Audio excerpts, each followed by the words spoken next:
Blog Talk Radio.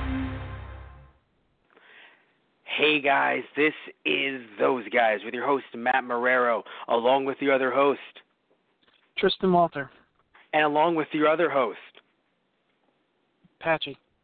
Your cat. Yes. Meow at the camera, Patchy. There's no camera. Oh shit, she purred. She's purring. Fuck okay. Yes. I didn't know if you Good. could hear that.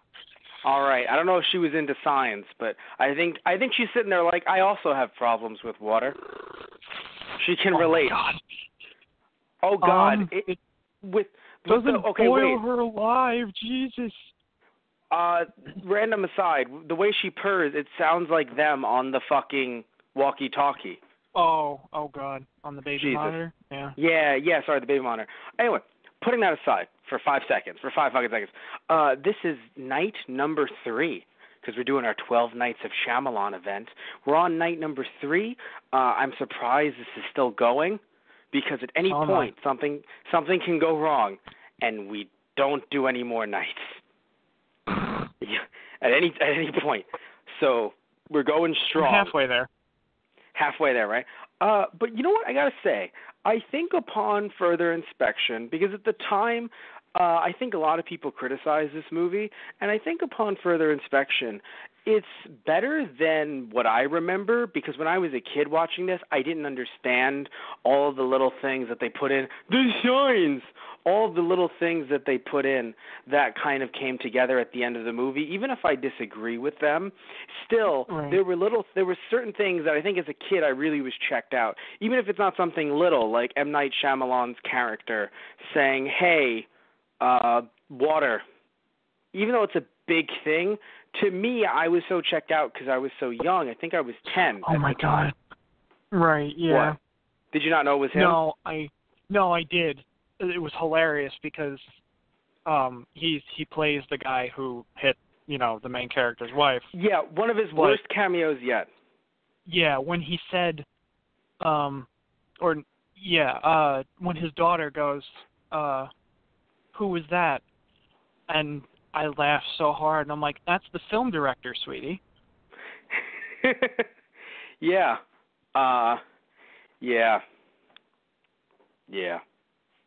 Anyway. That was hilarious. So, yes.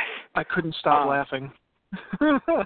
Yeah. I know it wasn't supposed to be a joke, but, I couldn't stop laughing because the little girl's just like, who's that? Because he's just staring at him for a second like, oh, God. Yeah, how do you tell? So you know how Mommy's not here anymore? Yeah. That's the truck that did it. The kid just grows up to hate trucks.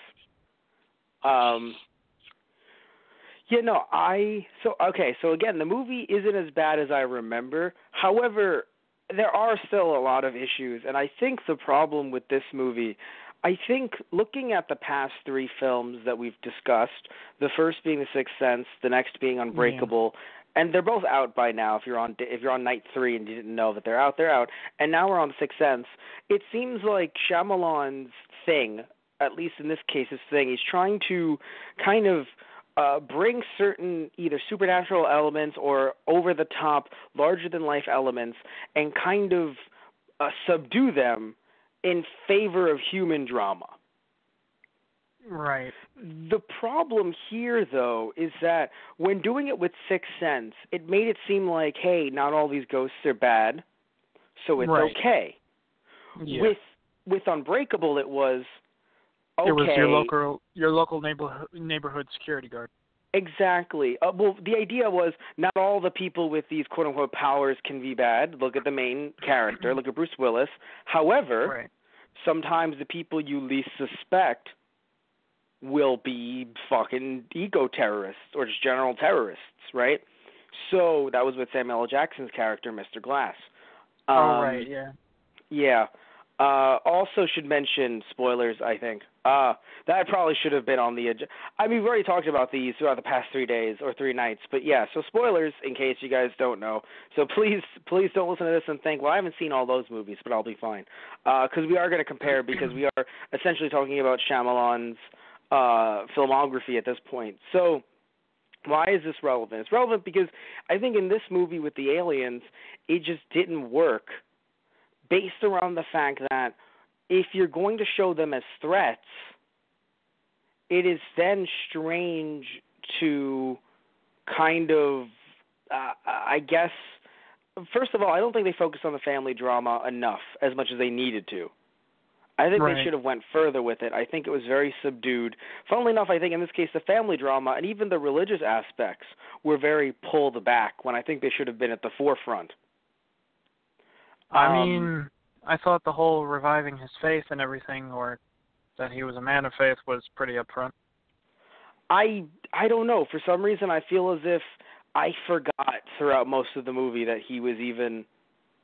I know, like, they would have little bits here and there, but I don't feel like it was.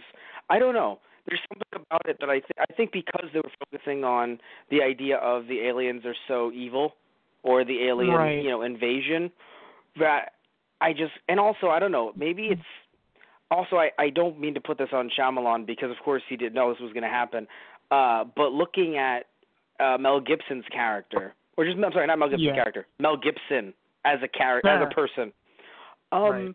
Yeah, it's a bit rough because at least with Mad Max, he's much younger. It's a bit harder to distinguish, like, you know, him being around his N-word stage of his life.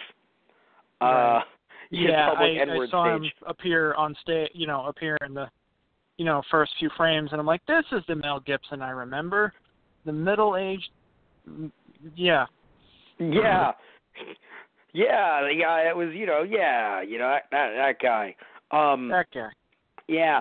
Also, something else, and I think, if M. Night Shyamalan cast them, then arguably you could say that I put this on him. But just in general, I don't know. Look, okay, I am a city boy.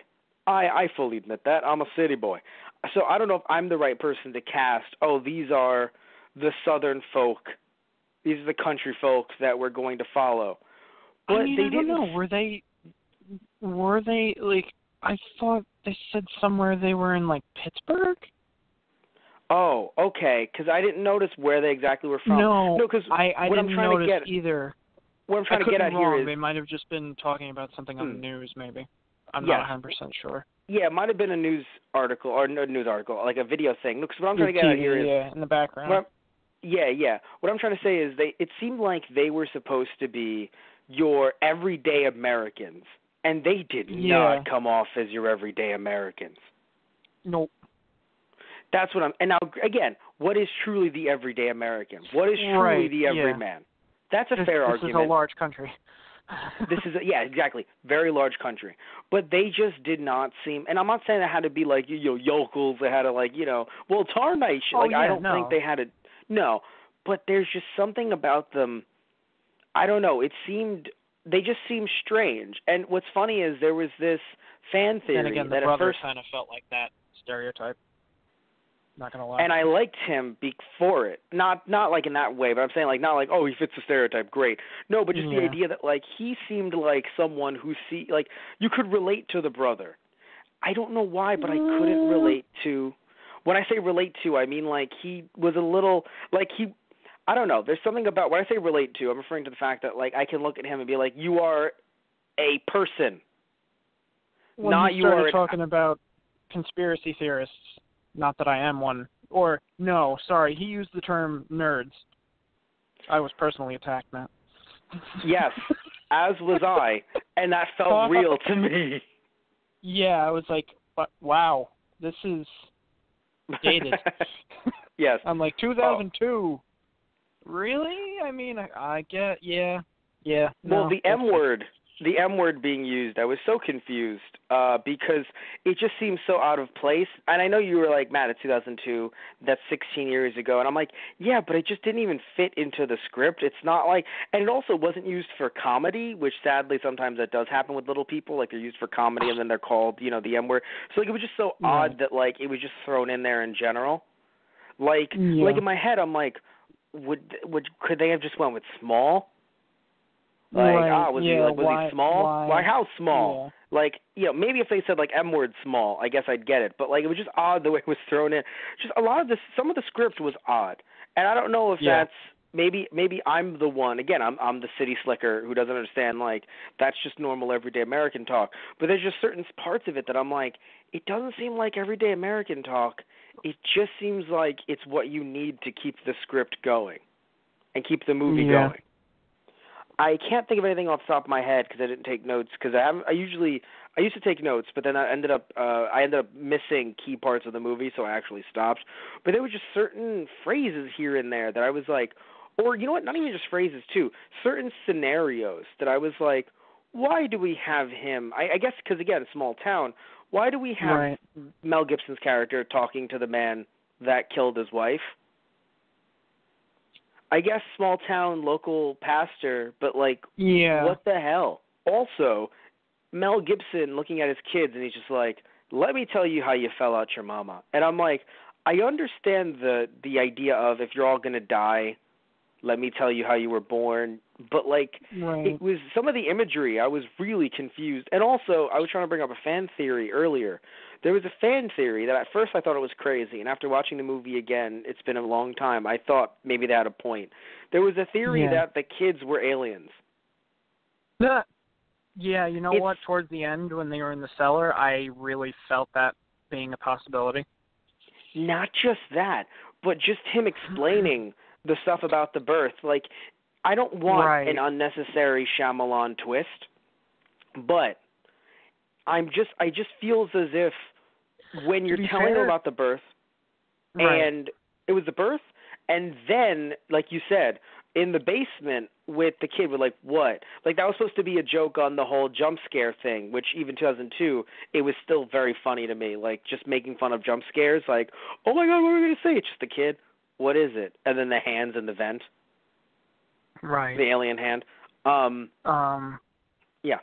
Yeah, the funny thing, you usually hear the phrase, when you were born, not when you came out of your mom. Like, and even if someone says, I mean, yeah, I mean that's what happened, obviously, but there are just certain ways you don't phrase things because it's just like, that sounds awkward. Not that it's wrong, just sounds like that's a very awkward way to say that, but okay. When your barrel rolled out your mama. It's just, because the thing is, I know someone could say, oh, it's just blunt. That's how we talk. It's how they talk. I don't know. It just felt like usually it's less medical science-y, at least what I think. Again, like just, I don't know, you're talking to the kids to me. And again, you could say, well, that's just his character. Mel Gibson's character is very blunt, very direct. Or very awkward with children. Yeah, but he didn't seem like it throughout the movie. Like, he just seemed like a bland, competent dad. That's the thing. I feel like until towards the end of the movie, when we start getting the waterworks, and that starts getting me teary-eyed, it was only then that I was like, oh, shit, right, they're a family. Like, they felt very, and you could say they were estranged due to the mom's death, due to it only being, I think, 6 months ago. Yeah. But still, there was just something throughout the movie where if you told me, Mel Gibson is their caretaker, I wouldn't have doubted that for most of the movie. It's funny. I thought, his character felt odd to me, but in a different way. I always thought he was going to snap, not like snap, like go insane, but like just show a little bit of anger. Oh, he did. And he only did it. Well, he did. He only did it at that last scene when they're all sitting together for basically their last meal. But other than that, he never I thought he was going to be like, all right, that's enough of this alien crap. Give me that hat, give me that book, and go to your room. But he never did. He always just sat down like, all right, sure, show me the book. I was like, huh. But I always chalked it up to him, his work as a pastor. It's like, yeah, he probably would have to have a lot of self-control and a lot of patience. So, right. Yeah, I do wonder if that's because you and I have seen him as the person. Yeah. Or if it's just due to the fact that I'm not saying Mel Gibson can't be a leading man. I just don't know if he could be a leading man like this. Like, in other words, are you an action star? Or, because if you're trying to, everyday American, Australian Mel Gibson. It just didn't. The hilarious part is the first thing I remember seeing him in and remembering, oh, that's Mel Gibson, was The Patriot. God damn. Well, that's funny, actually. And again, I haven't seen that. You reminding me of that now makes me think, that's probably why other people were like, yeah, he could be in this movie. Why is that weird? But for me, it's only Mad Max and racism. So it's really hard for me. Which, I mean, I guess, you know what? Fuck it. That is America. That's America. That's a slice of Americana, Mad Max and racism. Yeah. But, this is America. Yeah. I don't know. Like, I just feel like it didn't. Something about him didn't work as much as I think would have liked. The kids felt odd, but again, in a way that, like, if they were explained away as aliens, or I don't know. There was just parts of the family didn't work. Joaquin Phoenix as the brother was interesting. I don't know. I think he worked. I do think he worked. I think he felt like, and also I think his, as much as there was some stuff that was odd about him, I think he really did. Like, I'm happy he moved in to help out with the family. That's actually a really sweet thing that he ended up doing, because they mentioned, hey, like, after his wife died, it's nice that you kind of came back, and he was just doing that for the kids. I wish you were my dad. That was such an odd thing. I mean, I'm not saying that. I guess maybe kids have said that before. It's just really weird to say that about Uncle. Yeah. I wish you were my dad. I've never slept with your mom. Why did you pause, Uncle? Just please, let's all just really. My God. Like, not where I thought you were going to go with that joke, but okay. No, but all jokes aside, it's just a strange thing to say, and then I think more than that car crash. Yeah, right. Just his reaction though was really weird to it. Where his reaction was all like he was just sitting there. He's just like, perish the thought. But yeah, so when it came to the aliens, though, before we move on to anything else, we can talk about a bunch of other stuff, a bunch of the awkward dialogue and kind of exchanges. But the aliens themselves, I have to admit, like, not just the concept of them, but like the CGI work done. I really enjoyed how they tried to hide them, quote unquote, with the darkness, with the reflection in the TV. That was beautiful because I feel like Shyamalan sat back and knew, like, kind of like, I don't want to say future-proofing it because they did show them eventually, but still this idea that, like, this doesn't look good and it's not always going to look good. Right. So we're going to have to do some shots, and whoever worked with him on that, we're going to have to do some shots that are going to have to make sure that, not just because they're artsy and stuff like that, but again, if you only showed the aliens and didn't show them like in the darkness or in different shots, it would look as terrible as it did in the living room, but throughout the entire movie. Right. Because I don't know about you, but I thought they didn't look good in the living room. I thought it was really awkward. Even when they showed that one video clip from I forgot where, but I loved the birthday party in the Brazil, birthday party. I think. Yeah. Yeah. Come on, kids, vamonos, and I'm like, God damn it. Yeah. That made me laugh. But still. When they showed that clip, even that clip was a little odd, of course, but like or awkward looking. But I was wondering whether it was going to be a movie of no, you don't see the monsters, or it was going to be nope, here it is. And I certainly found out then. I'm like, oh wow, they showed it. Okay then. Yeah, my favorite part of the movie, it was funny, I think, because up to that point, I think I was like, so are they going to turn this on its head and be like the aliens weren't real? It really was a hoax? That was the other thing. So, for me, I'm not sure what the twist was supposed to be, if there was supposed to be a twist. Was it that aliens exist or that God and miracles exist? The water. The water is meant to represent holy water.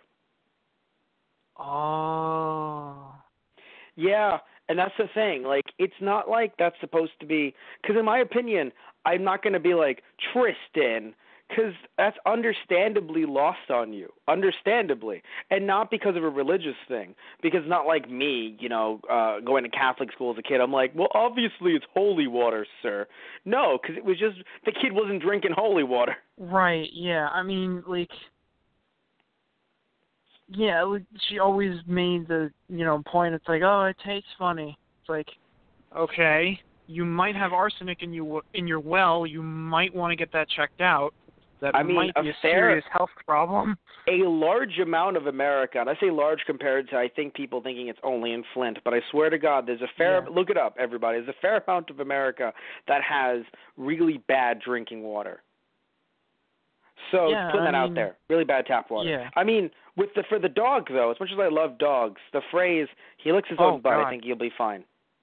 Oh, no, yeah, that sounds like that was kind of cute. It's like, yeah, that's a kid line. Yeah, that was good. Oh, did you notice who the kid was, by the way? The little boy? No. If it was someone I should recognize, I didn't realize, no. If I remember correctly, I want to make sure that I'm looking at this right. I'm pretty sure he's either Macaulay Culkin's brother, or he's the brother of one of the Osmonds. Like the Osmond in the Sixth Sense, but I'm pretty sure looking at his face, he's a Culkin. Huh. But I'll check right now. Right. Anyway, but yeah, so I love that though, because in terms of what you were just saying about the whole twist, you're like, is aliens the twist? Because we saw them early on in the movie, so that's not the twist. Right. So is God the twist? Because I think that some people who are watching the movie. Yeah, some people who are watching the movie who believe in God, that wasn't a twist for them. Right. Yeah. They weren't like, well, I was a little concerned when I saw the aliens. Right. Like, I don't think they were like, I kind of thought for a second, are you sure about this whole God thing? But anyway, by the way, yes, Rory Culkin. So he is Macaulay Culkin's brother, younger brother. And I guess for me, I guess for me, it's kind of weird. In the sense that, because I thought, because it was the same alien that he found in the dude's cupboard, and he, sliced its fingers off, and that's the one that's in their house. So it's like, did the alien come? Like, I'm gonna kill your kid because you sliced my hand. I thought there was gonna be like I don't know, trying to bridge the gap, and like I forget, please forgive me. Yeah, in a way, like. I thought there was supposed to be an arc of forgiveness in there, and tying into him restoring his faith or whatever. Yeah, which was nice in a way. Like it was nice to see him return to something he believed in. Yes, I just feel as if, I'm sorry that I'm constantly interrupting you. It's just like these are such good points. These are such good points that I want to come right back at it with. I know, because. I think that M. Night Shyamalan is better than this. And when I say better than this, I mean, like, the idea that, like, immediately Gibson's first thought or his character's first thought was, chop off its hand. And then later on, the alien's just like, hey, so I know they can't actually speak to each other, so maybe that's another idea, too. Like, if you can't communicate, that does break things down in a way. True. But just the idea that, like, the alien comes around and it's like, oh, no, it's the one that he chopped off. It wants revenge. And it's like, well, yeah, you chopped off his hand. It shouldn't kill your kid, but, like, why was that your first thought? Yeah. Like, I know people get scared, but, like, I mean, my first if thought, it had grabbed him, I could have understood, like, cutting him. But, like, it just stuck its hand out. Like, I get being surprised, but you didn't have to, like, come down on him. You could have just backed away. Like, and you knew that things could possibly be hostile, and I don't know. Even the kids, I guess it's all the Doctor Who. I'm like, so we're going to either reach an agreement, or they're going to be made to go away somehow, which in the end they were. No, let's be real here. The Doctor had no problem murdering aliens if necessary, just not with guns or nukes. Right. You're telling me the Doctor never killed an alien? No. I'm not. Yeah. Yeah, but I think the problem is that it seems one of those bringing in the Doctor Who idea, though. You're not wrong in the idea that like he wouldn't do it out of sheer shock, like oh my goodness, an alien. Now of course this is some countryman. He's just a human guy. He's not meant to be. Right. Yeah, the Doctor would be like, oh you humans. Also, why the N-word? But anyway, still I feel like the Doctor would be like, why though? No, but seriously, why? He'd be like, no, you're a human. I get that you're shocked and scared and afraid. And believe me, I'm not saying that I wouldn't be either. I think it's just reaching for the knife immediately is just like, you never know what you're going to do in a situation like that, but that's, I don't know. There was certain reactions. I get him trying to use it to reflect, to like see if he could see it under the floor in the cupboard. Mm-hmm. But yeah. Yeah, no, and that makes sense. I just think that some of the things that Shyamalan did, unless he had like a focus group and a test group, or other writers in the movie did, and they're like, no, you don't understand. People would do that, and a bunch of people related to that. Then I'm like, okay, but I could swear that a fair amount of people, at least that I talked to, and it wasn't just people, because at this point I was actually in Long Island. I mean, actually, no. When this movie first came out, I was still living in Queens. But when I actually got to talk to people about it in high school, it wasn't all just people in the big city. So I feel like the general consensus was, to certain things in the movie. Like, it wasn't like, oh, of course, that's obvious. Why wouldn't he go to chop off its fingers? Right. Because, again, I don't know. You don't know if it's a threat or not. Like, at this point, he didn't know about the poison gas. Because they didn't board up the house yet. Right. And then it feels like the poison gas thing is like, well, see, of course. That's what it was kind of like justifying what the strange shit that he did. Yeah. But yeah, also I don't know what to think about the brother. I know earlier on I said he's a good addition. He's kind of in a way relatable in terms of being human. But then there was that one thing that he did where he was like, it just felt wrong not to hit. And I'm like, is that meant to be like, oh, you were a silly child? Or I don't know what that was supposed to signify. Or is swinging the bat how you deal with all of your problems? And if so, we should talk about that, Tim. Right. Yeah. Although that, I love who the hell was that other guy? It was literally all he was there for. Yeah, thank you. Like, that piece of backstory. Like, did they go to school together? Were they on the same team? Small town. Well, yeah, that logic, obviously, but that was weird. I mean, we didn't even get a name. Oh, the girl filling out the prescription was fucking hilarious. Is douchebag a curse? Depends on how it's used. How about John? Screaming you're a douchebag for how about John? You're a douchebag for kissing that girl. For kissing, that's a curse. Yeah. Granted, John is a douchebag for kissing that other girl, but. So yeah, what's really funny is, so I didn't realize I knew her actress from a lot of stuff. Because at first I was like, oh, that's like she looks familiar. And then apparently she's been in The Walking Dead recently, and she's been in a few other things. Yeah, so it's not like she stopped acting after this, but like just the fact that it's like, oh God, this was 16 years ago. Right. Like thinking about how young Joaquin Phoenix is, it's like, wow. It's just certain. I mean, granted, I don't know any Culkin other than Macaulay, but just in general, like, oh God, this is when this kid was that young, and like thinking about how I don't know how old Macaulay Culkin was at the time, but like just thinking like, good God, kid, like it's just in general, just thinking like this is 2002. It doesn't seem like it's a long time ago because for me, I'm like, yeah, that was like what 5 years ago. It's like, oh no, Matt, we need to sit you down. But in general, though, the U.S. Army enlisting thing felt strange. I think it was just them trying to give him some backstory, but it's like I thought he was happy with the kids and his brother. Right. Like, could you say that was him not believing and him wanting to leave? Or, I mean, could you say that at this point in the movie, now that we're Well, no, we were 26 minutes into it. At this point, they know that aliens exist, so he's like, I want to fight some aliens. Yeah, I don't know. So I could swear he didn't actually know. Well, no, I mean, yeah, I guess it feels like just wanting to get on with his own life at some point. Like I know it's only been 6 months in a way, but I just don't know how old he is.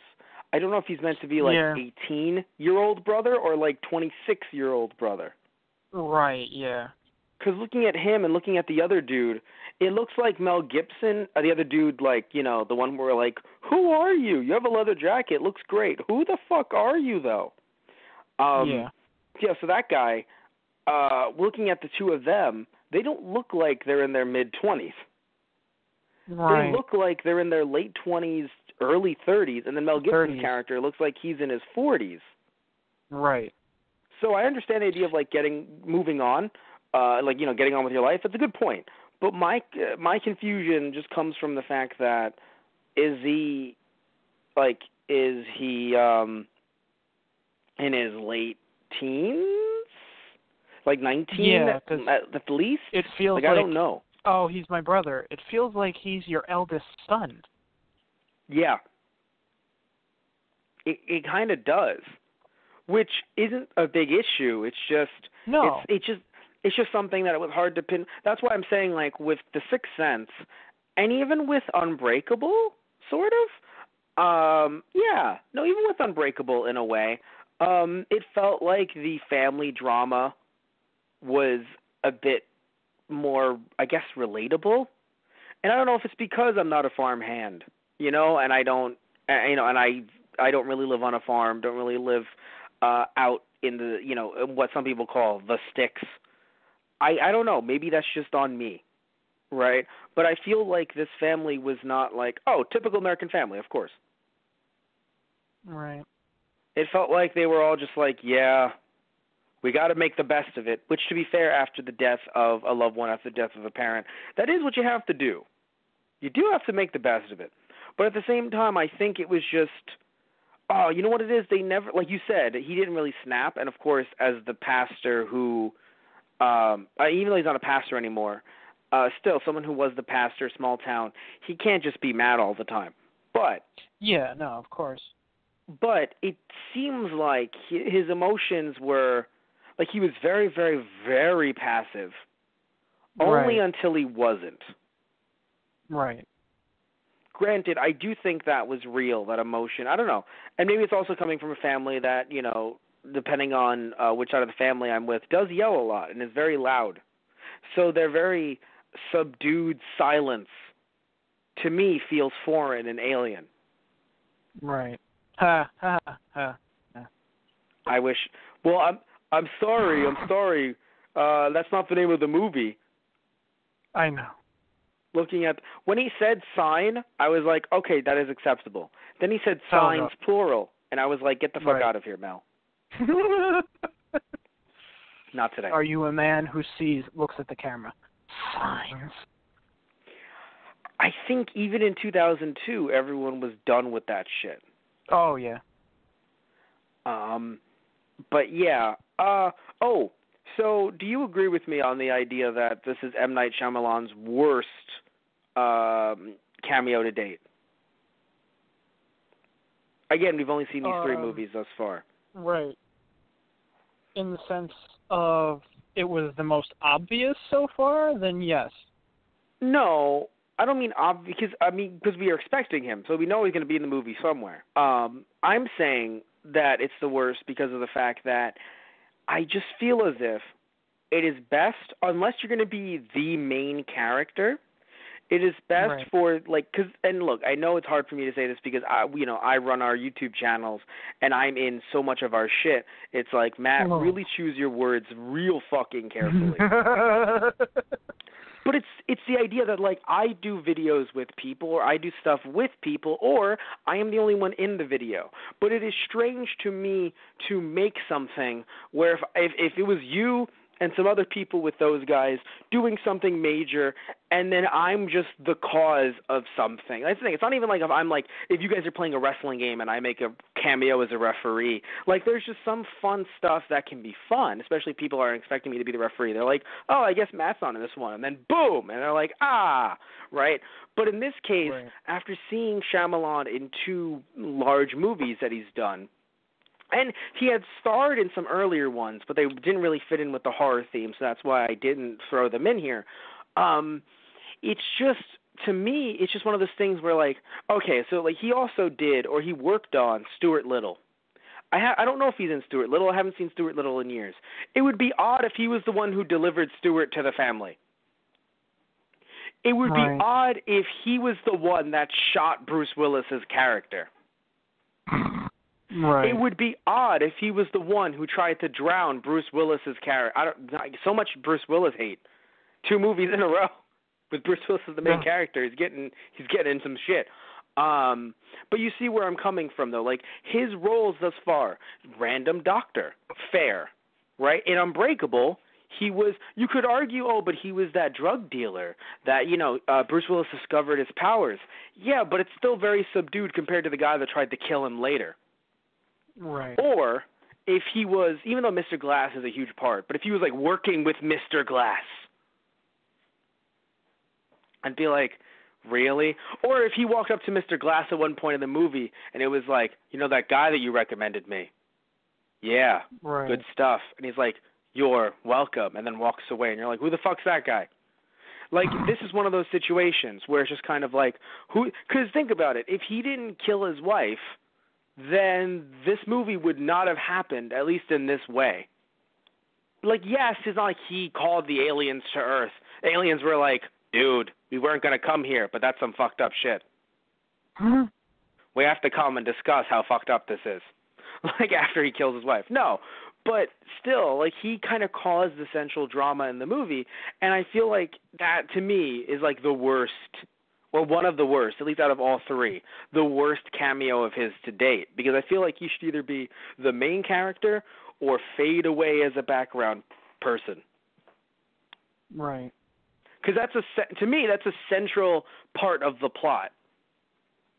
At least the family drama aspect of it. Like, his character coming in and being the one that essentially, killed his wife. To me, it's a big deal. I don't know about you.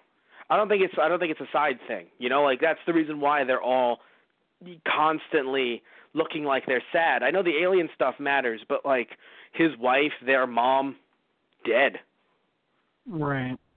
Due to just some guy who apparently wasn't even drunk, was just tired. Yeah. Fell asleep at the wheel.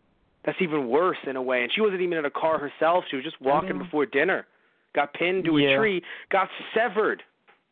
Not even like there was ever a chance. The second the cars were going to be removed from her body, she was going to die.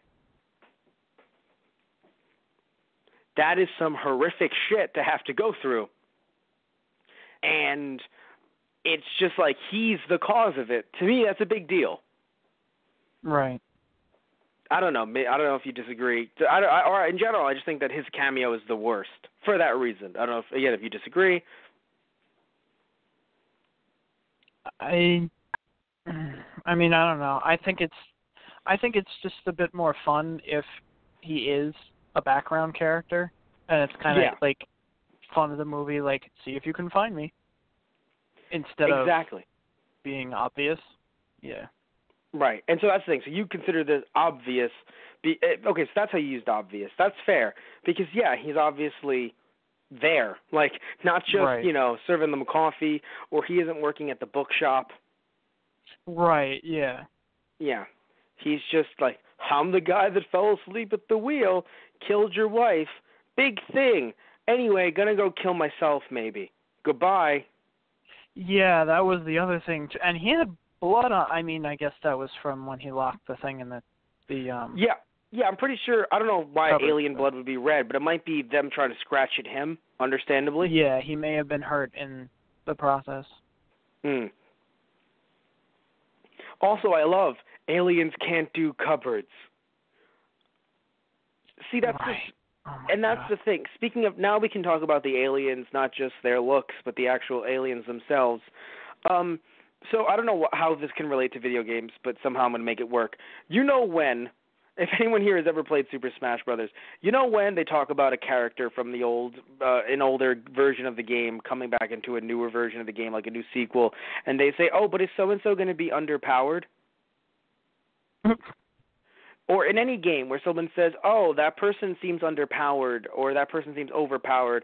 I mean, anyone who's ever played a game like, that involves any kind of competition potentially, like Yu-Gi-Oh! Or Pokemon or something like that.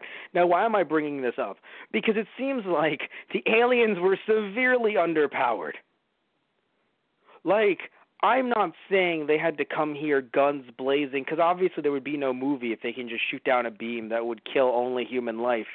Then, yeah, then there'd be no movie. I mean, to be fair, when we saw the depiction of their house that was seemingly in the, book about aliens, and it was on fire, and the saucer is just shooting death rays into it, and there are 3 people laying in the field outside of it, I'm like, so if this is supposed to be about premonitions, like, are they going to blow up your house in retribution for his fingers?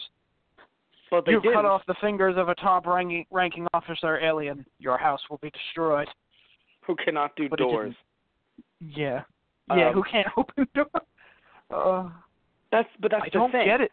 Jim, I don't get it. All our doors whoosh open. Yeah, well, these are different people, Scott. I mean, come on. Like, not everyone's going to have whooshing doors. But whooshing doors are so, like, come on. That's a staple. Like, everyone's got to have those, right?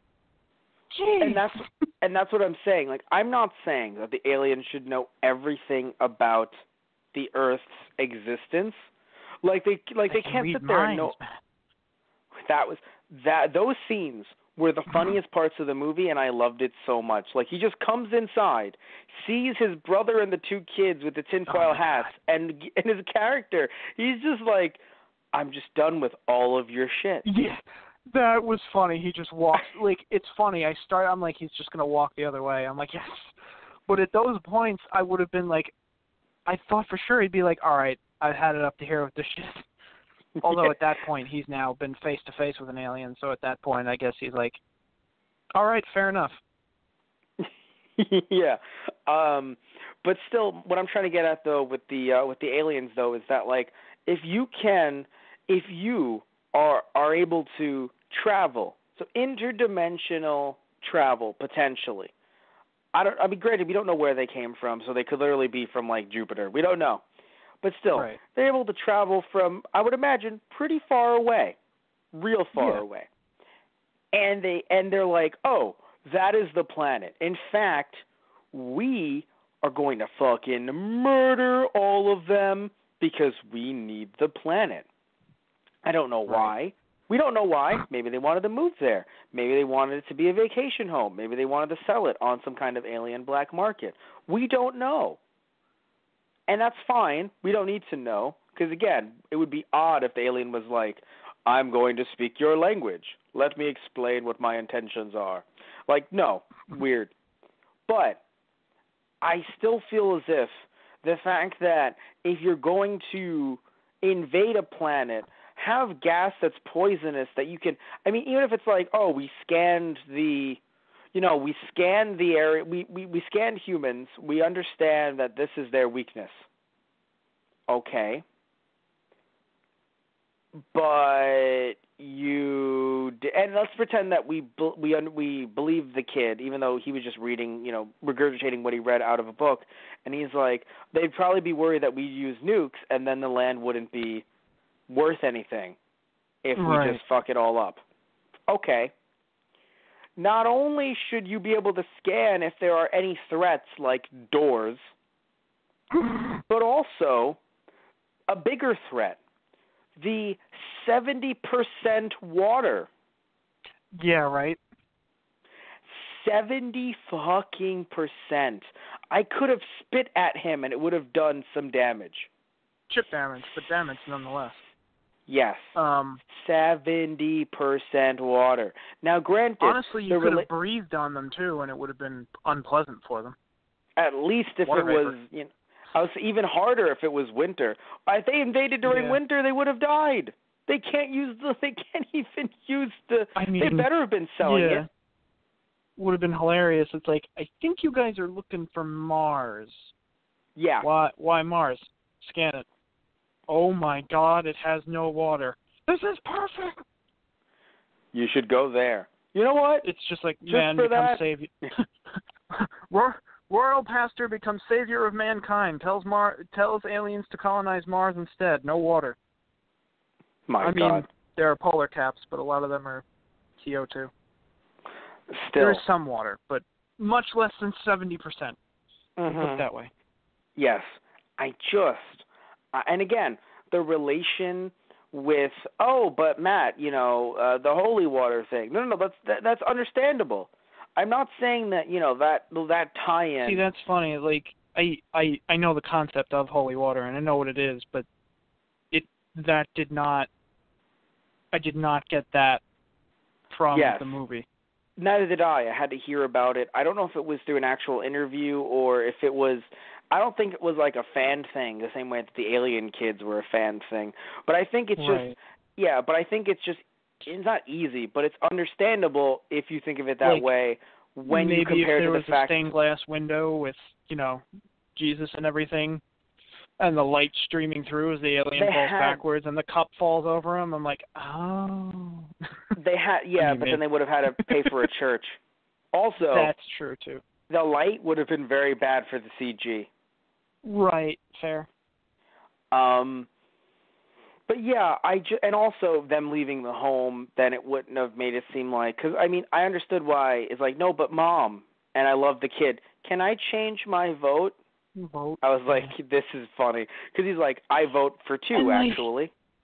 Yeah, no, the dad didn't even his little 8, 9-year-old just screams at him bullshit and says, no, we're staying here.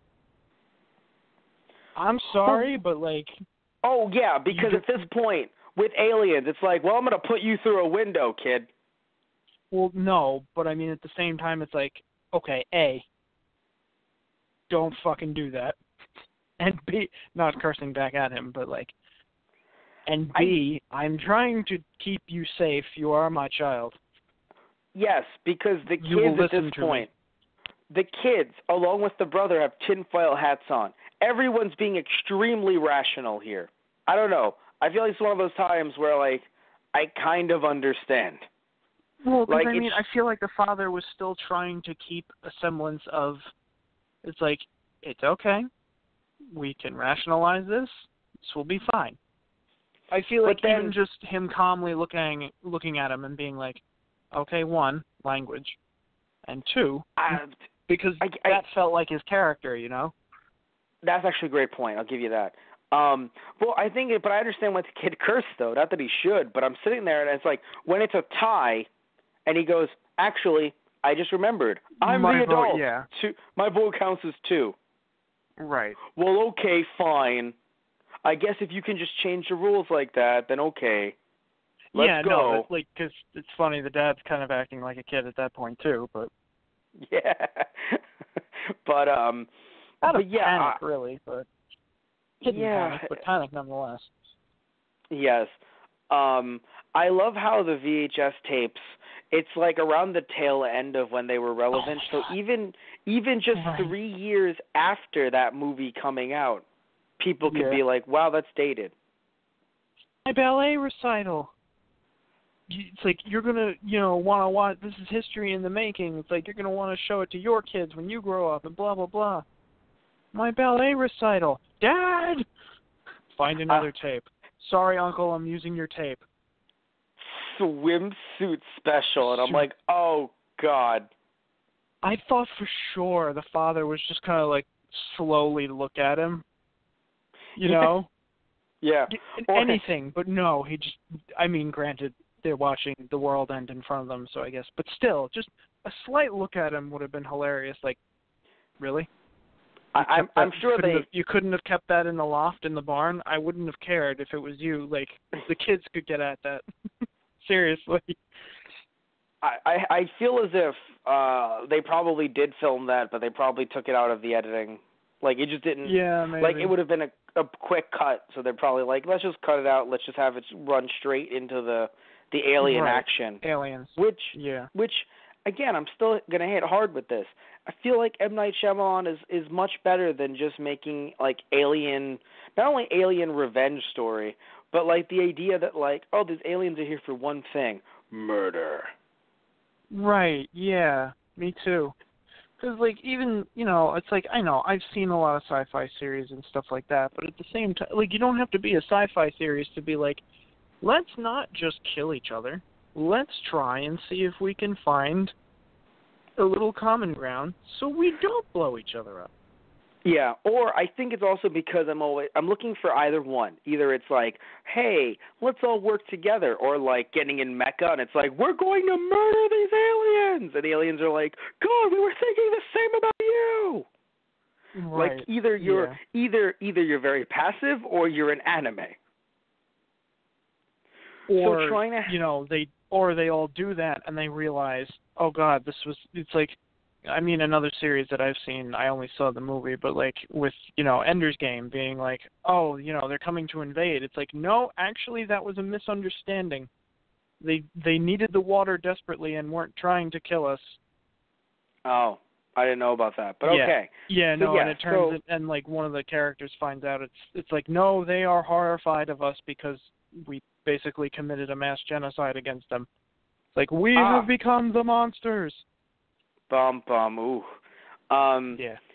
And that's the thing, too. I was wondering if the aliens were going to show compassion at some point, but it seems like we were just going for, let's just throw a lot of water on their face. Ha ha, you're burned alive, motherfucker. Right, yeah. Also, I don't know about you, but I cringed at the line, so we found some Middle Eastern countries that have found a very primitive way. And I was like, of taking down. It was on the news. I did not catch that. Oh, wow. I thought your ears were going to go on fire. Wow. Yeah. Just hearing. No, because it's not even. The Middle Eastern thing is its own little fucking can of worms that we're going to leave right here. We're not going to open that up right now. But I think when Tristan hears any culture referred to as primitive. Oh, yeah, that too. It's like you... Yeah. Oh, God. Would you like to Take rant this for word 5... out of the dictionary. Take it out. For people who haven't seen our Indiana Jones podcast, would you like to rant about that for 5 seconds, why the word primitive should not be used? Especially, by the way, I would argue, this is my arguing, for a culture that exists right now. Right. But still, please continue. No, I mean, it's just a bad way. It's like, just because you don't understand how another culture does something or how it works doesn't make it any less advanced or make it any less of a problem-solving tool or way to do things. It doesn't make it any, less functional than the way you do it. Exactly. I.e., and this is my example, not yours, i.e., oh my God, they're so primitive because they hunt. They're actually eating food just because they don't have to go on a fucking fast food line to say, can I have a number 5? Doesn't make them any less, doesn't make them primitive. Just because, oh my God, they have to learn their info from the village elder, just because they're not using a fucking iPhone made by children overseas doesn't mean that they're any fucking less, that they're primitive. Oh, yeah, right. Well, that opened up that can of worms. Yeah. No, I would How like many to put can that of worms can we open in one cast? Yeah, right. No, but still, the point is that, you're not primitive just because you hunt in a village somewhere. Or that's like not primitive. Even, like a real simple idea would be like, oh, you ride bicycles everywhere? Like, oh, why don't you have cars? Like. Yeah, exactly. Like, actually, that's a great why one. Not take a car everywhere? It's like, because gas is very expensive or inaccessible, and maybe I just like getting the exercise. Like, there's no problem with it, Yeah. Arguably, it's a bigger problem, with cars around, with, pollution and stuff like that, arguably. Or, using up oil and stuff like that. So arguably, which I'm not saying I'm anti-car, but arguably, cars are worse. But the idea that, like, that's a very good example, though. Like, oh, wow, you're so primitive. You use bicycles? Yes. Yes, we do. And your point is... And they work for this situation. Yeah, exactly. Granted, so I thought, if you're going on a long distance, trip, it's like, yeah, okay, bike might not be the most convenient thing to do it with. It'll still work. Yeah, but no one's talking about that. We're keeping it local. Oh, yeah, right. Yeah, so either way, irrelevant. But, so it's, I think, so one thing that I thought was interesting is the chase scene where the brother's like, we're going to kick your ass. And, Mel Gibson's character, because he used to be a priest, he doesn't really know. He's like, yeah, a beating may come in your direction. Right. He doesn't want to sit, even though he's not religious, he's still not a big fan of, I'm going to murderize you. And the brother is like, do you know how fast I used to hit with a bat? It was very fast. Sure, you hit with this bat. Were you hitting, baseballs with that bat or people's skulls? The answer may surprise you, man. You're about to find out. Yeah, right? What I really did enjoy, though, speaking of the religious imagery, the idea that nothing happens nothing happens by accident. So the idea that they all moved around the room in a certain way that literally had their brother land right in front of the bat that he used to use when he played baseball. That I think was nice. I was like, wow, little. Maybe it's because I was raised Catholic, but little happy coincidences like that are nice. Right. I just think that it's a bit too much for it to be like, oh my God, God is the one that brought these aliens that apparently don't fucking understand that they can travel so far, but I don't understand that their weakness is the thing on the planet. It's like, is this supposed to be the new plague? Is it aliens? I don't know. All I know is the fact that they were humanoid also makes it strange that, apparently they're humanoid, but they're made up of so much weird shit that water is the true villain for them. Right. It's like, so are you saying we can just replace our guns with super soakers and we'd be fine? Is it that simple? Granted, obviously, no one would think to shoot them with water. To be fair, that is. By the way, why was that not the twist for you? Not that it was holy water, but that water could hurt them. That wasn't big enough for you. That wasn't weird enough for you. I know nobody was dead the whole time, but I don't know. I guess because it felt random in this sense. Gotcha. I didn't know anything about the aliens, really. So just the fact, water hurts them, was like, oh, okay. There was nothing to lead me to this conclusion other than you just found out now. But, yeah, I don't know. Also, the fact that it was due to the fact that this girl's unexplained random tick, quote unquote, that should have. Granted, yes, maybe with where they are in America, and of course it's being 2002, the first thought might not be, let's take her to a doctor. Fair. Just, again, it's 2002, and where they are in America, I don't think they're like, the therapist will help me. Oh, no, I didn't mean a therapy-wise. I thought maybe, I was thinking more of we should get the well tested immediately wise. Well, okay. But that's the thing. Is it a tick, or is it is the water actually a problem? Is the groundwater contaminated, which would be dire? Which would actually make a lot of sense. I do wonder if maybe... I feel like something like that would have fit more with, signs of the aliens coming. It's like, the whole town, it's like, so the water supply is contaminated, and we don't know why. Oh, well, okay, because it could be either one. It could be mass contamination causes mass hallucination, or the aliens have affected our water, but apparently not enough because the kids are just fine. None of them fall ill. Right, yeah.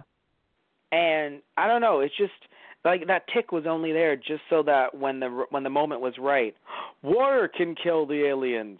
All right. Well, we I guess don't I'm have gonna to leave. explain a silly reason why there are water glasses all over the house. Because my daughter keeps leaving them everywhere. Yeah. Also, I mean, I'm happy that they kind of made this a big worldwide event because it did feel grander and it felt large.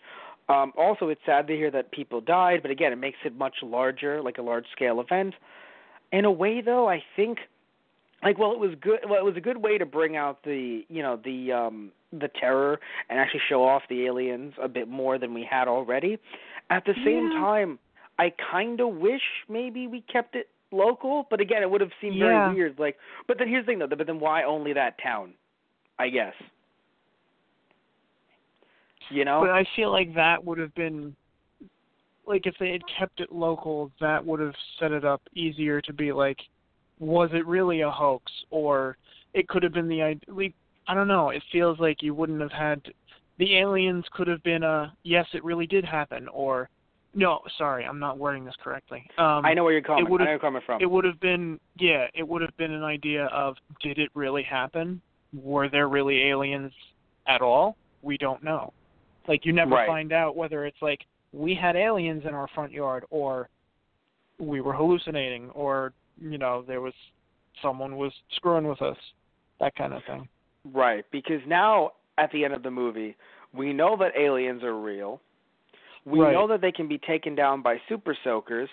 We know that the kid is not dead, which, when it comes to the family drama, we also know that if they come back and, you know, somehow use their gas powers to just, you know, throw gas on us before they land on the planet, we will be screwed.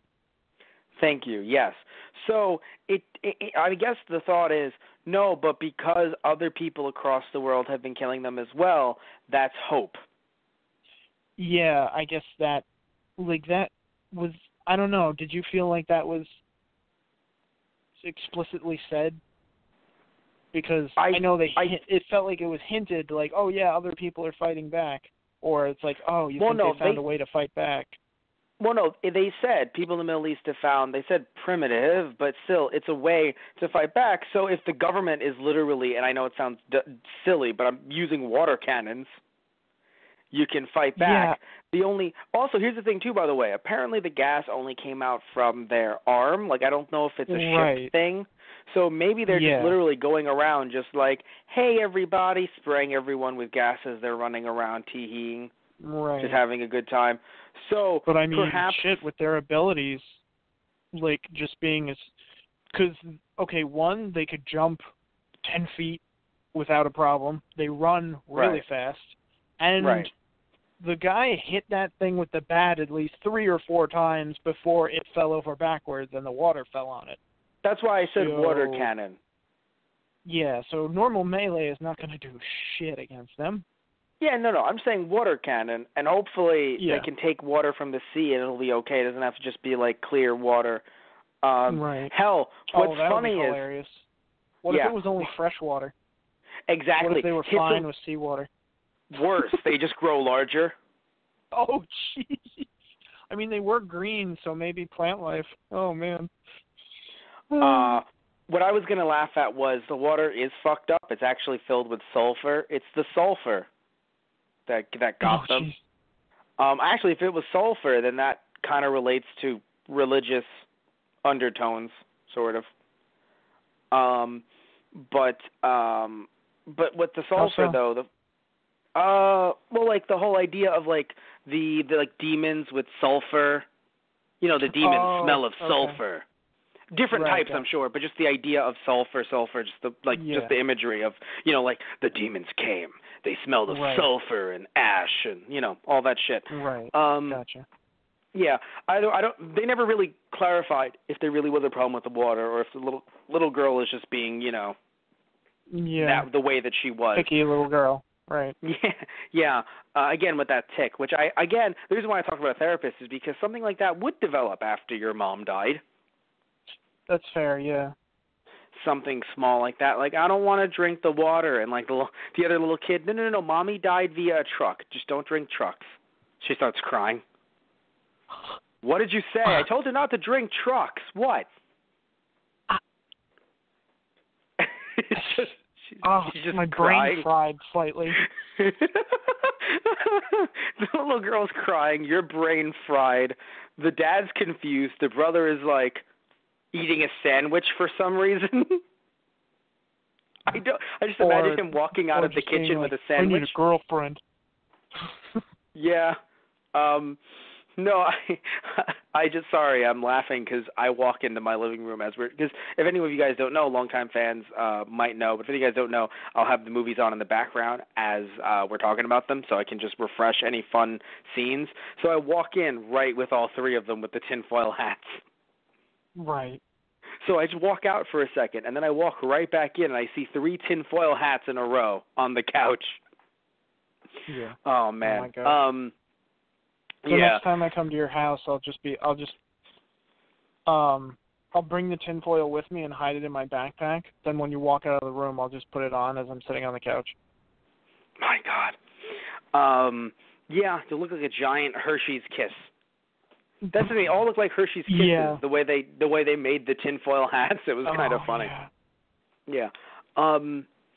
Yeah, I just don't understand. I guess the problem truly was that the aliens could actually not kill people unless they got close enough to hit them with the gas.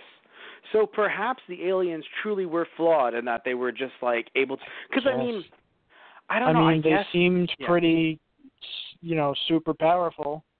I feel like they totally could have just picked someone up and broke them in half. That's the funny thing too, right? Yeah. No, I mean, we don't want to say that about the kid, but in general, yes. It seems like that could have happened to anyone. Like, they have claws, for fuck's sake. Yeah. Yeah, I'll give you that. Because that's the thing. Like, it seemed like, I don't know, like, I feel and that's the other thing, too. What? The alien must have understood the fact that, this small one is relation to you. If I threaten to kill it, you will not harm me. Mhm. Like there's and he still was just that. Like, no, I'm just gonna do it. There Fuck was you. still the sentience of I can hold your son hostage and you won't kill me. Yeah. So the fact that there was still no way to communicate. I mean, I think it truly it's a big jump, I guess, but. I think it truly believed. No, because I mean, I'm sure he could sense there's some kind of familial something there. But at the same time, right. here's the thing. But at the same time, I also do believe. I swear to God, I believe that the alien was kind of just like, well, how are they going to kill me anyway? It's not like there's one substance that is abundant on this planet that could potentially harm us. Oh, no. George, we just figured out they have water. Run! Oh, my God. As he's there, he's just like, oh, crap.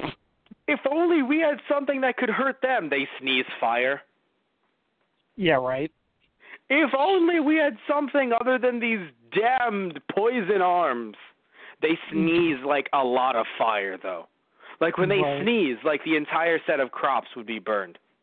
They ingest lava. It's a snack.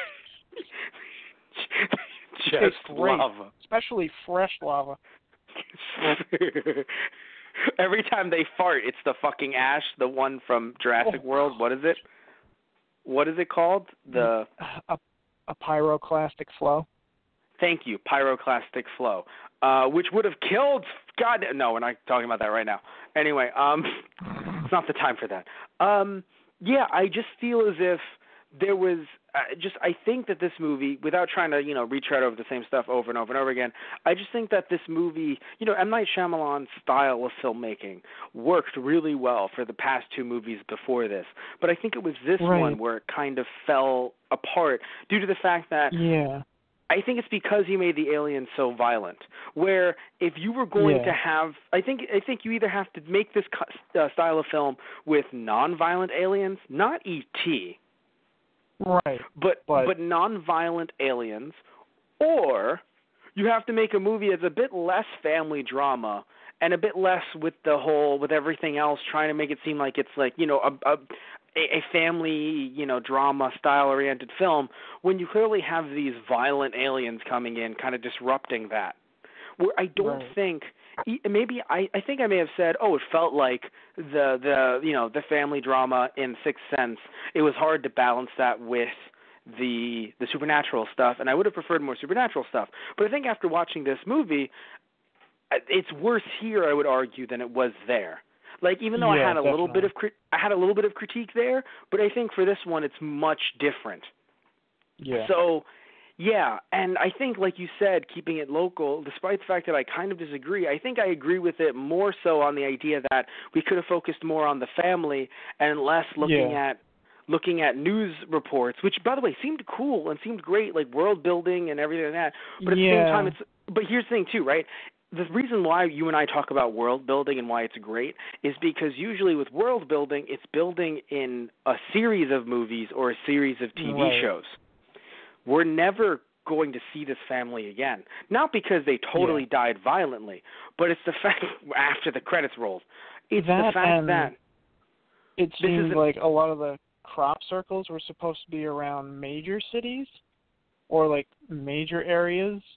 Because when they show that bit in first with India, it's like it's showing like some of the 3 biggest cities within India, and yet here we're in some just random local town, rural. Okay, but anyway, and that's also something interesting too, just that inconsistency. But I was trying to get at the idea that more so we're never going to see this family again, so you really have to focus on them more so than the threat. Like, you don't have to convince me, I think, or really anyone else that aliens are threatening. Right. Like, I mean, maybe to him and maybe to the people funding this movie, they're like, no, E.T. poisoned the well. And it's like, X-Files came in and really changed everything again, though. Like... No, because I can understand some people financing the movie like, we have to make them seem like they're, these evil aliens, because even though they mention War of the Worlds, and that's some people's first thought, other people could think E.T. when they think of aliens in movies. Yeah. But still... I think we even made a joke about that. Like, I was texting you while watching the movie. I said, I think I'll stick to Doctor Who and X-Files once, like, the aliens became a big thing. And I don't think I disagree with you there. I haven't seen much of X-Files, but I don't think I'm not sitting there and I'm like, but Tristan, no, I understand exactly where you're coming from, because, we got so much of them being a threat, and then they're easily dispatched. I think that's the thing too. Like, in a Doctor Who episode, it kind of works if there's some bullshit like that, because then we can go, but next episode it might not be this. Right. Well, that's the thing. Like, at the end, it's like, did they leave? It's like, they probably pulled back and regrouped, and now they're getting the mothership. Yeah, which hopefully is waterproof. Hopefully for them, not hopefully for us. Yeah, that's the thing. So for you and I think because this is Shyamalan's one shot at this movie, there is no signs. Because if this was a Signs TV show, I'd be like, I wonder what next episode is going to show. That's interesting. Right? But this is a movie. Well, I don't mean Signs TV. If it was a TV show, I don't think it would have kept my interest. It's going to be real. Well, that's a completely different thing too. But they would probably also have more violent alien scenes. There'd probably be some more war imagery. What I'm trying to get at though is, as a TV show, if they got hit with the water thing, we would then be like, I'd be like, Tristan, next season shit's gonna get real. Right. But there is no next season, is what I'm saying. Yeah. It's just this. Okay. Right. It ends here with, I'm happy that the family survived. Believe me, I'm not happy the kid's not dead. Although I never know how to feel with movie facts in terms of like medical science, because sometimes I want to be like, that can't be right, but then you hear on the news or you look into some really weird stories on how people survive the craziest shit. Not like pyroclastic flow bullshit. I'm talking about like the idea of like the poison didn't get in his lungs because his lungs were closed. I'm like, that seems wrong, but crazy shit happened. Right. Well, like, same thing with the wife. Like, stuff like that has happened before. Right. I mean, people can get their head chopped off and be like, "Oh, hey, how's it going?" And you're like, what? What's wrong?" Do I tell him? Do we tell them? Do I tell me? I can see my body. Well, like, no, it's true though. For like at least there's been studies, or at least people have seen throughout the years. There's been recorded documentation of people who've gotten their head like chopped off, not gallows wise, but just people gotten their head chopped off. They obviously can't speak because not attached, but they move their mouth and they're looking around and they can sometimes see their body and gasp. Right. Well, because the brain is still functioning, so. Oh God, that's horrifying. Like I knew that idea was like with chickens, the body can still move about because still the nerves are still sending messages to the muscles, but anything with a brain and a nervous system, I suppose. Yeah. Yeah, that's nothing crazy. That's pretty horrifying. Nothing crazy, of course. I think it was only over the course of 5 seconds. I don't think it's like over the course of like 5 minutes. But, right. But still, though, it's kind of like, ooh. So it's horrifying enough that you can realize I have been removed from my body, and that's your last thought before you go. Yeah. Yeah. Hey, who turned out the lights? But. God damn it. Tristan Walter wanted to sleep tonight. However he can. It's supposed to be my line. No, you don't understand. I love that episode. That's supposed to be my line. Mm-hmm. You got me with it. Damn you. Oh man. But well, yeah. I know what I have to use then. You know why the water worked, Matt? Why? Because life found a way. Jeez. Well, that ruined the whole mood. No. Just kidding. It made things like 30 times hotter. Anyway, it ruined the mood for the better. Anyway. Yeah, these aliens, man. I just think that, things fall apart. Like, I don't think the messaging is wrong. I don't think there's a problem with the pro-Christian imagery. In fact, I would love for this to be like a movie that, Christian folk or Catholic folk can look at this movie and go, hey, look at this. See? Because there's nothing wrong about the film in terms of, like, no one's getting, burned down. No one's getting no one's getting hated for who they are. Like, it's just a movie where other than that one nerd rant. I'm referring to bigotry, racism, misogyny, Tristan. Yes, I know that's what you're actually referring to. Okay, good. Because you didn't do the yucks. Whenever, I don't think people know this. Sometimes off camera, when like Tristan jokes, I will push your soapbox back underneath you. No, what I'm saying is sometimes when Tristan and I talk off podcast, when he's making a joke like that, it is so pronounced that like I can hear like a goofy yuck at the end of it, and I'm like, oh, Tristan. Right.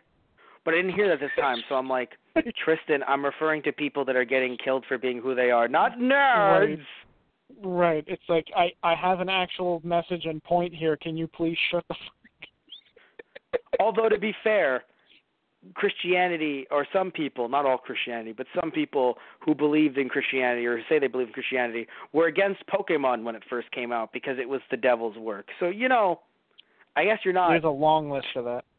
You're not too far off there. Yu-Gi-Oh! Satan? What? Harry Potter. Harry Potter. Should we go on? I just want to be like, Yu-Gi-Oh! Isn't demonic. I mean, sure, there were Egyptian gods, but they weren't demons except like Obelisk. You know what? I think there was literally fiends were literally a type in the card game. Oh my God! But just pentagrams everywhere. How is this demonic? But anyway, but seriously though, when it comes to this movie, I actually would love for Catholic people, Christian people to be like, this is like our movie, like our big movie, because I don't feel like, other than like us discussing the fact that the aliens were, it was just odd that they were so violent. Right. Not gonna lie, I feel like they have better movies to choose from. I disagree completely. I can't think of just one like really good movies that have a message but are just a better made film. No. But I mean, like, one that is specifically about, like, someone who is within the church or someone who is, like, a pastor, has that role, talks about God a decent amount, comes back to his faith. I'm talking about, like, those themes. I have a film in mind, but I cannot remember the name of it. Oh, okay. So we'll try to look it up after the podcast then, because I'd love to hear it. Because most of the time when I hear about stuff like that, it usually involves like stuff that makes it seem like oh, we are the victim. Like, if someone who's in the church, I should be like, God isn't dead. Right. Or, granted, I haven't seen the movie, but like from what I saw from the trailer, it just really felt like, people were supposed to be like, oh God, like crying and like, Matt, cry with us, Catholics, cry with us. This is sad. Like, granted, I haven't seen the movie. Maybe the movie is actually really good, but the trailer did not, from what I remember, did not make me like looking at this movie. I feel like this is actually a really nice movie. So, like, having a family come together. Granted, I'm not saying it's well made. I'm just saying that, like, having a family come together. Actually, it's kind of funny. I'm trying to really get at here, which I think you might agree with. The themes are not bad themes. I just do not think they were executed well. Yeah, that's a good way to put it. Yeah, I don't think these. I feel like a really good descriptor for this movie is awkward. Yes. And I think that's a great descriptor for it. It's just awkward on many levels. And I don't know why. I really don't. Not bad. It's not great. It's just awkward. Yeah, I think maybe we could have had, I don't know, because maybe it's the actors, maybe it's the chemistry, because that's the funny thing too, right? In no way am I trying to put down, because look, we can put down Mel Gibson for his personal life, well, not even personal, because he said that stuff technically in public all day or day. Right. He do it all the time. That it doesn't actually reflect his acting ability, though. His acting career, yeah. Yeah, so it's not as if I'm trying to put him down for his acting career based on what he did. It's just, it can be a thing where, like, I don't really hear bad things about Joaquin Phoenix, but I think in this movie, perhaps their chemistry wasn't really there as much. Like, he was given the short end of the stick. Yeah, they seemed like best buds rather than brothers, I think. Right. With the family, like the little, little boy, little girl. They weren't bad, but they were kids, so it's a little hard to get sometimes to get certain kinds of, emotional range from the kids, and maybe that's why in some cases they felt a little bit alien. So, I do think that the stuff with the boy's asthma, I do think that once the film really started picking up, like I mentioned a little bit earlier, towards the, let me see right here where we're at, or I'm at, looking at, hour 20 mark, so a little bit more than halfway through the film, towards the end of the film, that's when it really felt like they were coming together as a family. Now, you could say, oh, that was the point, because earlier on, again, they're estranged because of the mom's death. But it's not like the dad, it's not like he never did anything. He was just sitting around crying or sitting around just staring into the distance. He had to do stuff because you have to do stuff. So, like, he was the parent, he was there for them, but it really felt like his character shined as, like, you are his dad. When it came down to either, yes, he was angry at that point as well, but, like, even that felt like, very, like, again, like, there was that, like, felt very real. In a way, sadly. And then also just, him holding his son during the asthma attack, and then him trying to bring his son back with the like, I don't know, that felt like it's like, right, yes, you are his dad. You aren't just the groundskeeper. Right. You aren't just the male nanny. Right. Yeah. Also, the aliens being so crafty, they have to get in the rooms and stuff like that. I just don't know what they were trying to go for with these aliens. Because, I mean, obviously, I assume aliens were always the goal, unless it was supposed to be demons, in which case I probably would have preferred demons, honestly. Yeah, that might have actually made a little more sense for this setting. Yeah. But I guess, I don't know, it feels like, I mean, it's only been 3 films, so I don't know, but, it feels like maybe Shyamalan goes for, or tries to go for, what's big things. Like, he did Ghosts with, The Sixth Sense, And then, oh God, Unbreakable is superheroes. So this one, it's like, okay, alien invasion. Yes, and you're not wrong. Like, again, he's trying to take big things and, in a way, make them smaller. Not in a bad way, right. But he's trying to take big things and try to, bring them down in a way that it kind of feels, that's an interesting concept for me. Like, but yeah, this one kind of felt like it missed. Definitely, I think that 100% you're right. And I think it's just because, and it's not just because you and I constantly, sadly, sometimes talk about, not all the time, but like sometimes we're talking about like, this could have been, what's it called? What's what I'm looking for? If this could have been a TV show, it would have been explained differently and longer, and, talking about TV versus movies. It's not just that spiel that I feel like we constantly do sometimes. It's just the idea that, it's also the idea that, again, we only have a finite amount of time, so it needs to matter. And for all we know, maybe there's so much footage on the cutting room floor, because this does happen a lot with movies, that there's so much footage on the cutting room floor that perhaps it could have made a completely different movie, or a better movie. But, the cut they went with, because funny story, looking at, you know what? I'll talk about one in particular. Talking about stuff like Batman v Superman and some other films where, like, there's constant, like, reshoots or things like that. It's not the reshoots are done because, all of our other footage sucked. It's because, we've realized we might want to tell this story instead of this story. We have to get the actors back to film it. Right. So it's not... Yeah, it's not like you and I doing reshoots. We're like, yeah, Tristan, we didn't get that shot. These are huge, multi-million, multi-billion-dollar companies that are sitting around like, we did this movie, and then test audiences were like, nah, fam. I don't know why they said it in 2002. They said, nah, fam. So then or any other year that isn't the year of our Lord 2018, and the year of our fam 2018, and so. We basically, Tristan is sighing internally. His movie would just be called Sigh. Do you sigh? And he would just be sighing to Gee, you're sighing because that's damn it, Matt, you're right, sigh. Why do you even bring me on here to talk? You already know everything I'm about to say. Love you. I love you so much. Known each other for 10 years now, and we haven't killed each other, so I don't think we love each other that much. But anyway, that's a strange way to show compassion, Matt. Well, yeah, I don't know, man. This movie's or are changed. You an alien? Well, the jig is up. Well, no. Here we go. Took me 10 years, but I finally got wise to you. It only took signs to make me realize. It's been 10 years. All the other people that I've killed found out in days.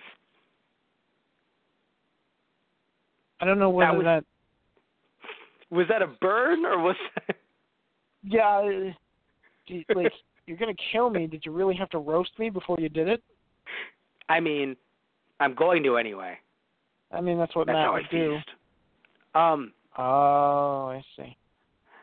That's no, but seriously, speaking of where this was, as we're wrapping this up, speaking of where this was filmed, because you brought it up earlier, it was the location of the film is considered Bucks County, PA. So it's Pennsylvania, because you said Philadelphia. Philadelphia was Sixth Sense and Unbreakable. I was about to say, we're still, well, no, not in Philly, but. Yeah. So we're in PA, and apparently, by the way, here's something super cool. All scenes were shot on location. So they were shot in Bucks County.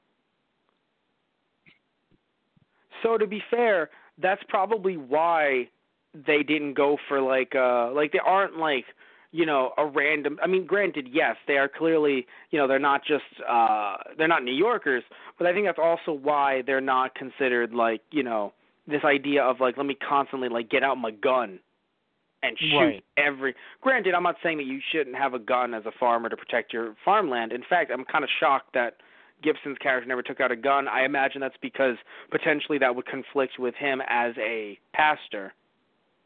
Possibly, yeah. Yeah. I'm surprised his brother never took out a gun. That's what was interesting. Yeah.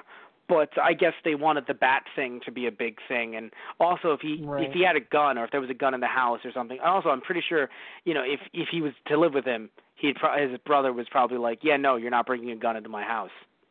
Right. Because again, the pastor thing. Because having a gun in the house would also make it very easy to just shoot the alien immediately. The same way nowadays. And then having a phone. To be like, right. The bullet bounces off the alien. Oh lordy. Yeah, exactly. Or it shoots it, and it's just like, it's made up of water? Wait, what? Why is it? What? Anyway, but seriously. It absorbs the bullet. Yeah, apparently all scenes were shot on location, which is actually pretty cool. And also, apparently, let me read this here. Production shot all scenes of the house and cornfield inside the campus of Delaware Valley University, an agricultural college, where they had 40 acres of land to use. Production filmed the scenes in the bookstore and the pizza shop in Newtown, Pennsylvania, and production shot the pharmacy scene in Morrisville, Pennsylvania. So frankly, I got to say, that's pretty cool, and I'm very happy about that. That's something to me that actually makes me very happy. And the reason why I say this is because, a lot of movies are like, oh, yeah, this takes place in Bucks County, PA. And they fucking make it easier for Mel Gibson, and they shoot in Australia. You know what I'm saying? Like, they're like, oh, we got a big time actor. Let's bring all the kids and everybody else. Let's just do this all in Australia, and everyone will have an American accent. It'll be fine. Right. You know what I'm saying? Like, or they do it in like Canada. Right. So the fact that they actually filmed on location and said, "Hey, we're here," and they actually were there, that's pretty cool. So I have to give them credit for that. Because it did feel. It's funny. The setting never felt foreign. It was the actors. Like the setting never felt like, oh, we're not. This is all CGI. There's, what I'm saying, like, this isn't an actual cornfield. No, all that felt like, yeah, right. The aliens have CGI'd my corn. Funnily enough, a lot of CGI is stuff that we don't even notice. Like sometimes we'll be like, oh, it's snowing. Nope, it's all CGI. Right. Like for all we know, that snow that they showed at the end of the movie in the window, that could have legitimately been CGI, and we wouldn't have noticed. Because it was just a random-ass shot. Right. Sometimes movies will do that, and we'll laugh at CG being really bad, but we won't notice the really good CG that's just hidden in the background. But anyway, but still, though, when it came to the setting, I never thought, oh, this is foreign. It just felt like the actors were all out of place somewhat. What else? Oh, did you also think that the scene with the dead dog should have been a much bigger issue? Yeah. Yeah, the boy was way too chill with that. Both of them were way too chill with that. They should have been bawling their eyes out. And the idea of him noticing because he did not hear his children, I was waiting for the screaming. Of the dog. That too. That was quiet as fuck. Yeah, that was really weird. Because, I mean, I've never ever, like, actively tried to kill a dog, right? Like, I've never sat back and been like... I thought the alien tube worm was going to jump out of the dog. But you know what I have done? I've never tried to kill a dog, but you know what I have done, Tristan? I've accidentally, because, damn it, these dogs get in my way, stepped on its tail. Yeah. They yelp like... That's the horror of every pet owner. Yeah. But they yelp like a motherfucker. In the cornfield, That's all you would have heard for miles. Yeah, exactly. In town, they'd have been like, stepped on the tail again, stepped on the tail again. Yeah, right. So to just have a situation where it's just like, yeah, nah, like it's I didn't hear my children. Granted, my children are in danger. Yeah. My dad's senses are tingling. My max senses are tingling. Just immediately gets on a fucking in a car, Mad Max style, drives around. Fights the aliens with a sawed-off shotgun. Right. That but I like, it's funny because, like, again, like, for drama, for the actual, like, oh, it's a horror movie or it's a thriller. It's not a horror movie, but it's a thriller. That made sense.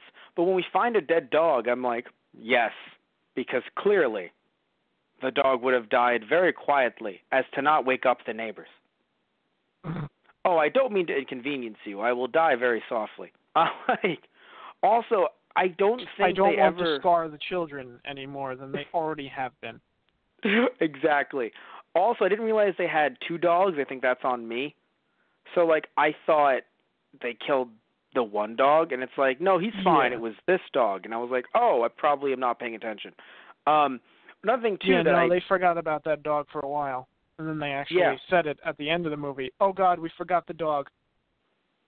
And then he was clearly killed by the aliens, which, again, what the aliens should be like, what in the fuck are you? You know what? Yeah. Are you gonna, like, unless the dog tried to jump the aliens, they should have been like, honestly, dude, you're really not what we're concerned about. Like, You're fine. But yeah, I think for me, when it comes to the dog thing, were they trying to say, like, oh, is it a virus? Or was that just trying to throw us off before they showed up, like they showed the aliens? Like, oh, is there a virus? Because it seemed like they were talking about other animals in the area being affected and just having some issues. Yeah, I don't think it was a virus. I feel like it was the... Well, for the other dog... Sensing? Yeah. And then just being really upset and on edge. But yet that doesn't describe why the dog kept coming after the kid. I don't know. I really and only don't that know one dog about that bit. Yeah. I mean, the other one seemed weird, but not like we're gonna. I mean, because it kind of jumped up at the father when he tried to feed it while they were while they had him out by the barn. Yeah. It's I don't know. It's not that this movie was, like you said, not the movie was terrible, but it's just a lot of, when you really start to think about it, and you don't think about it too hard, there's just a lot of inconsistencies. Also, because we knew the wife was dead, I don't really see why we needed to have the flashback cut 3 times separately. I know the thought was probably, because her words of wisdom will matter at the end, but he was also, like, a lot of other people had given him advice throughout the movie that also worked out well. Like the water and the fact that he was even talking about signs earlier on. Right. I think the saddest thing with the wife was that I think she didn't even realize that was her husband by the end of it because she was so out of it. Yeah. Because she said, and tell Graham, and he's like, no, it's me. Yeah, it's me. Right. Yeah, ooh. Yeah. I think it was at that point that I was like, okay, like, it's funny. If you showed that in the beginning of the movie, I think I'd be like, oh, I actually feel for this character. Not that I didn't feel for him because, his wife is dead. That's terrible. But I think you needed to get me invested earlier, not later. Right. Especially because, again, I know that she's dead in the first... Like the second, like, even if you've never seen the movie, the second it's just like that you hear earlier on in the film, you hear the phrase, oh, well, what ambulance is she in? She's not in an ambulance, Graham. Right. You're like, oh, no. Yeah. She died. Or she's bleeding out. As soon as I saw the picture by the bedside and he's the only one that gets up, I'm like, Yeah, something happened. We all know something happened. I don't think we needed to have a big reveal, especially because by the time we get that big reveal, quote unquote, not even a big reveal, because we know that she died. She died in a car crash. We know who killed her. We know everything about it. Yeah. I don't know. Like, it's not like she looked at him. It's funny too, by the way, because the little girl was talking about, and granted, little kids will say the darndest things. She was talking about having visions. Yeah, some of the little girl's lines were pretty hilarious. Oh, some of them were hilarious, but I mean, some of them were like, I had a vision or I dreamed this. And I'm like, Are we getting into the ESP stuff? Because that'd be interesting. Right. Are the aliens already getting to you? Oh, I just noticed right now.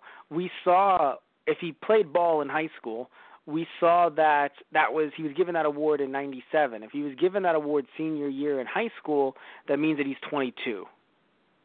Right. If he was given that in what? He looks really good, right? No, I mean, like, yeah, his brother is much younger than I thought. Either that or Mel Gibson's character is younger than we thought. Yeah, no, because Mel Gibson's character seems like he's in his 40s. I mean, granted, maybe supposed to be in his 30s. 30s, yeah. But yeah, so what I want to get at here is we're kind of wrapping things. Oh yeah, I want to talk about the box office. This movie definitely did well in the box office, and I just do think that both over time and even at the time as well, there was this kind of thought that like, ooh, this movie, it's okay, but I want to try to get. Why is my computer freaking out? Now is the time to do this computer. Finally. Oh wait, no, that's odd. The touchpad is not working. Awesome, but I can still move up with the directional buttons. Okay, good shit.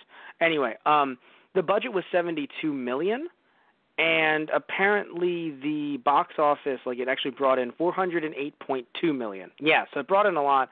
Also, I would like to mention that the actress that played the little girl went on to do some amazing things, actually. Holy shit. No, because I've seen her in a show called Scream Queens. And she was really good in Scream Queens. It's supposed to be like a horror comedy show, like a black comedy, kind of like making fun of different horror tropes. Right. So it's a very funny TV show. It went on for 2 seasons. I think I wanted to go on for a third, but I don't think I got picked up for a third. But either way, really funny show, and that's crazy that that's her. Oh, God, I can kind of see it. Jesus H. Christ. No, because, because it's one of those things where, like, seeing her in Scream Queens, she's in her 20s. I think she's maybe 24. So she's actually, not only is she really funny, she plays a really funny character, she's also cute. So I'm just like, oh, this is a beautiful woman. And then I'm just seeing some fucking kid, and I'm like, this is a very awkward child. And I'm like, I wonder if she's ever acted anything else again after this. Apparently she did. God, Hollywood's weird. Tristan, are you there? Yeah. I thought you died. Okay. I was like, the aliens got him. That's part of the plan. Oh, no. But no, there's also another actress coming up. I drank some water. What? And then I drank some water and it melted. It sounds like you're trying to be alien-proof. I'm just trying to drink that water, bro. You gotta hydrate or dihydrate. Damn you. Stop stealing my lines.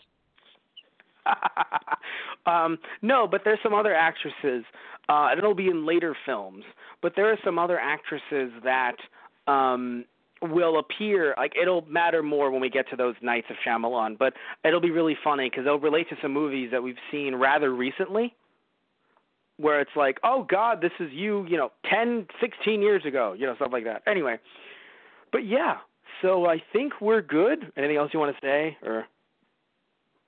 No, I think I'm good. All right. Well, first of all, I want to thank you all so much for listening to another Night of Shyamalan. Ooh, spooky aliens now. We're at the aliens part. Ooh, what's next? It could only be worse. Oh, so actually, another thing too. Do you think that this one is worse than the last two, or do you think that there was maybe something that made this better than either Unbreakable or The Sixth Sense? So then this is the worst. Two films, yes, so far. That's interesting. So I do wonder if this continues as a trend. Anyway, Night of Shyamalan. Anyway, so thank you all so much for listening in. Hopefully you're listening in through our YouTube channel, Those Guys on the Radio. If you're not, maybe you're listening in through our Blog Talk Radio account, blogtalkradio.com/ThoseGuysOnTheRadio. So if you're not, you could also be listening to us through our iTunes account, which search up Those Guys on iTunes, and you could find us there. Either way, whatever you're listening to us on, wherever you're listening to us on, just, again, thank you so much for doing it. You could also, want to mention, you can also dictate, and yes, the word dictate, some of our future podcasts and even future Let's Plays that we have or other gaming-related videos that we have over at our Those Guys Play YouTube channel. Talk about that more in a second. But the reason why I'm saying that you can do that is you can actually go over to our Patreon, patreon.com/TGProductions, and depending on what tier you give to, you can actually tell us, hey, I would like you to do a podcast on this, maybe an M. Night Shyamalan film that we haven't talked about, or another film entirely, like a horror movie, Godzilla-type movie. The second that we heard alien voices throughout the baby monitor, I was like, the twist, Tristan, was that it was a Cloverfield movie. Oh my God! So this was actually a Cloverfield movie, Tristan. It is. It'll be. The Bad Robot Productions will buy the rights to this, and it will be put into the canon retroactively. Anyway. Well then. Anyway, so, but you can actually, depending on what tier you give to, you can say, hey, I would like you guys to do this type of podcast, maybe like top 5 giant monster movies, things like that. So depending on what tier you give to, you can do that. Also, you can go to our Those Guys Play YouTube channel, search up Those Guys Play to find it, and there we do a lot of different Let's Plays, do a lot of different Those Guys Play seasons where we do bring on different hosts, and we do one game every single episode, and then we do those once a year, but we also expand in those and kind of do like spin-offs as well. If you guys want us to get some of those spin-off episodes out sooner, because of course we'll always get back to it, we'll always finish a series, but if you guys go, no, we need that to come out like now, like, this week or this month or something like that, of course we would end up bringing that higher up according to your wishes. Of course you can also comment and tell us that as well in the description box below, in the comment section below and stuff like that, but at the same time, it's also, hard to gauge, so some people will comment, some people won't, some people will email, some people won't, so it's always, it's always hard to know what people want. That kind of, to me, it's kind of like an express line of saying like, no, we really want this. We want our voices to be heard. But again, with our Those Guys Play channel, we have a bunch of different things that we do as well, not just Let's Plays. We do other gaming-related videos. I do Matt Rants where I talk about different news topics. Recently, I did a bunch of Matt Rants on E3. And also, just last month, I ended up releasing the Nintendo World footage. I actually went to Nintendo World for their little E3 thing they were doing, and I got some really fun footage of that as well. Of course, listening to us right now, we're in our Halloween in July event, so we're doing a lot of fun Halloween in July related material, which is basically just, horror games, things like that. A lot of fun stuff that either Tristan and I have started in the past, either we're finishing up, or we recently started as well. And not just Tristan, though, a bunch of other hosts as well, bring a lot of different people onto the channel. We have a lot of fun combos and things like that. So, also want to mention as well that we have our TG Productions YouTube channel, which a lot of our fun little silly skits and weird esoteric stuff will go there. Sometimes we'll talk about, we'll do like really, we'll say some dumb stuff during a podcast, which is just kind of what we do here all the time, but then we'll put that into the movie itself or TV show or whatever, and it'll look really funny. We've done that with, we might have done some more of those recently, but the first 2 that I can think off the top of my head are one with Toonami Lockdown, and another one with The Matrix. It was Reloaded that we did it with. So, again, really fun, silly stuff that we've done in the past over at the TG Productions channel. And if you're wondering, well, Matt, I could subscribe to all 3, which you totally should. But at the same time, I would also maybe like to have like a hub where I can kind of see when they're being when releases are being released, so I can watch them there. Well, we have our Facebook. We have all of our different social media accounts. We have our Facebook, which is facebook.com/ThoseGuysOnTheRadio, and our Twitter, which is @ThoseGuysRadio. Also, a main website, tgproduction.net. And if you want to buy some cool T-shirts, some kick-ass fun T-shirts that we have, you can go to our main website, tgproduction.net/merchandise, and get some of that right there. Also, you can go to our eBay, ebay.com/USR/ThoseGuysRadio, get some really fun stuff from my collection. Oh, man, that's a lot of words. Tristan, we've done it, Tristan. It's a lot of words, a lot of signs. Yeah. Ooh, and it's night number 3. We've made it to 3 nights. It shouldn't seem like a lot, but somehow it is. It really wasn't at first. And even Unbreakable, it wasn't terrible. It was just, again, it was a mixed film. And then this came, and this isn't the worst. But it was, is it a sign that we should stop? I don't know.